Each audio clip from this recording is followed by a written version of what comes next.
So guys, rero ngiye kubatembereza muri Zaria Court. Urabona hano umaze kwinjira, ukinjira hariya ni hano uri kureba ni akabari, naho abantu bafatira ibyo kunywa. Murabibona neza mo imbere niho comptoir iri. Hano ureba niho mu byumba, aha akaba mu kibuga aho baba bitoreza basketball. Hanyuma reka dukomeze inyuma yaho usa nk'ugana kuri stade Amahoro. Ibi byose ni iterambere ry'u Rwanda. Aha niho bita muri Zaria Court kabisa. Murabibona neza abantu baba bicaye hariya bareba basketball. Ibirori hano niho bibera. Iyo ukomeje inyuma gutya ugera ahantu hari ibyicundo by'abana.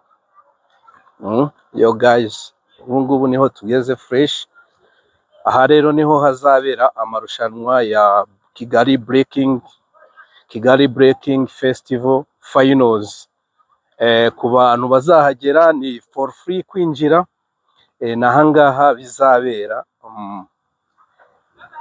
Murabibona hano n'ibyicungo by'abana. Yes, ugakomeza inyuma. Iyo ukomeje inyuma ugera hari ibibuga bya football. Ugera hari ibibuga bya football. Reka dukomeze tuhagane murebe ukuntu hameze. Niho abana baba bitoreza. Yes, abonye haba hari abana benshi, imiryango izana abana. Birumvikana ko ari abana baba bitoza imikino itandukanye. Murabibona neza ko tugeze ku kibuga cya football. Murabibona iki ni ikibuga cya football. Abana baba barimo kwitoza, abana b'abazungu n'abandi bafite ubushobozi.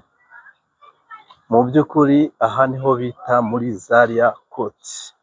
Yes, kadukomeze. Kigera hano urabona inyubako ya Petit Stade. Murabona cyapa cya Giant of Africa. Yes, ari ubona stade Amahoro.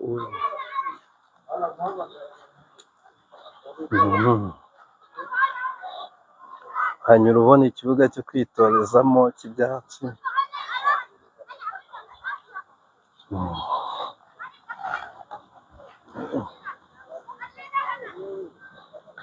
Aha rero niho hazabera amarushanwa.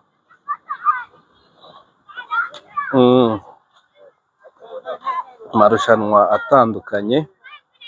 Amarushanwa ya B-boy akazabera muri iki kigo. Ni amarushanwa azahuza ibihugu bigera muri bitandatu. Harimo Congo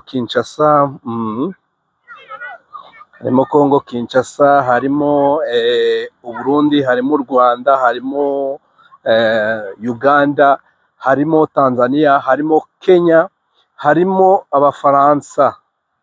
Rwose ni Kigali Breaking Festival Finals zikaba zizabera muri Zaria Court ku itariki 23 z'uku kwezi. Tariki 23 z'uku kwezi akaba ariho hazabera iyo event isoza Kigali Breaking Festival. Hanyuma semi finals zikaba zizabera hariya Kimisagara ku kigo cy'urubyiruko bita Maison de Jeunes. Niho hazabera semi finals. Hanyuma finals zikabera hano uri kubona.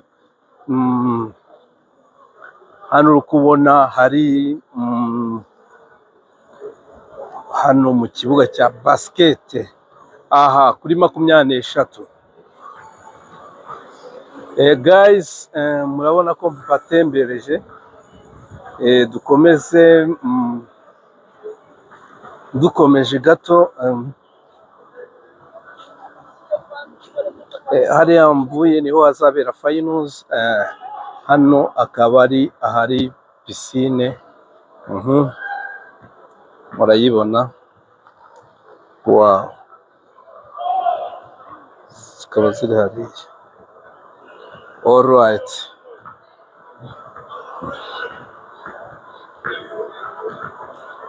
nice. Kambashimire rero, mbashimire urugendo rwacu. Reka kandebe ko hari uwo twavugana gatoya, hanyuma mbone kubasezera muri bahungu.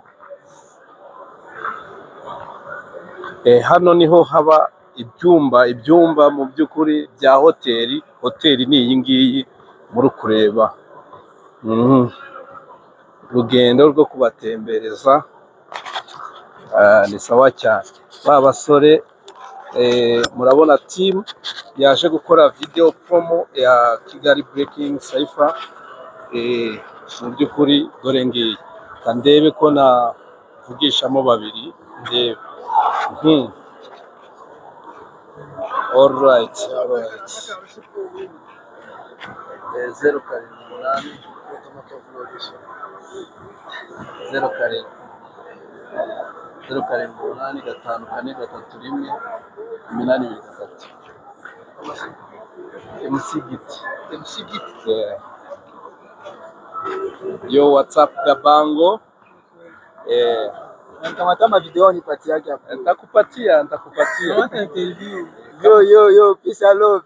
Hapa ni Kigali Breaking Cypher 2025. Tutakuwa pamoja hapa Zaria Court. Voilà, Zaria Court. Tuko pamoja, karibu kwa wote. Ni bure. Ni bure, c'est gratuit. Ni kweli. Watagwan. I'm here. Manita B-boy Moose. Niko hapa, niko ku Kigali Breaking Cypher. Tutakuwa hapa ku Zaria Court. Sawa, wewe unatokea wapi? Mimi natoka Kongo, niko mtoto wa Goma. Mtoto wa Goma kabisa, takuya hapa. Zile ni pesa zako, si zako? Ziko hapa, ziko hapa. Kigali Breaking Festival. Wallahi.